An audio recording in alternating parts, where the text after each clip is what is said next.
Pulutan ba ang hanap mo? Pag may bisita at kaibigan, may beer, walang pulutan. Para sana magandang kwentuhan. Pues, ito na. Nagmikos-mekos na ako sa napakasarap na pulutan.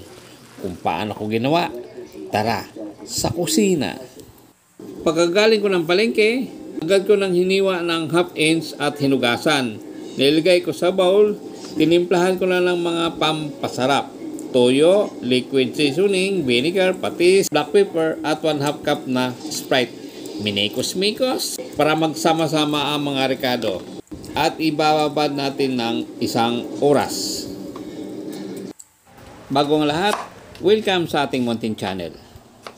Habang niintay natin ang binabad na karne, naghiwa na tayo ng onion. Malilit ang pagkakahiwa.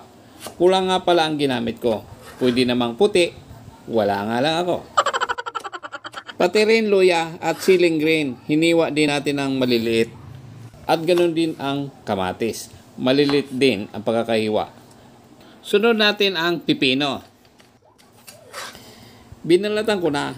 Inalis ko ang buto. Baka tumubo sa tiyan ko. Char! Wala lang. Pwede namang hindi. Ako, inalis ko. Gusto ko lang.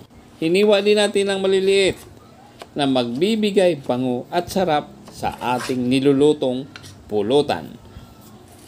At ang ating panghuli ay ang kalamansi. Umpisa na tayo sa pag-ihaw.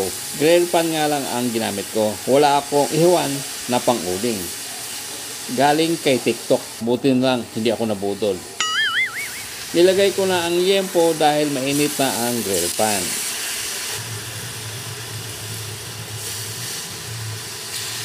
Pag nag-brown na, balik na rin sa kabila naman. Balik-balik na rin lang para pantay ang pagkakaluto. Pag mayroon ng naunang naluto, pwede nang hanguin. Dahil ang gitna, siya ang unang naluluto. Yung pinakagilid, medyo hindi pa. Maganda ang pagkakaluto. Di mo akalain na inihaw sa grill pan. Natapos din, ang ating panghuli, nag-brown na rin. Hanguin na natin. Palamigin natin bago hiwain. Hindi na tayo makapag-intay pa.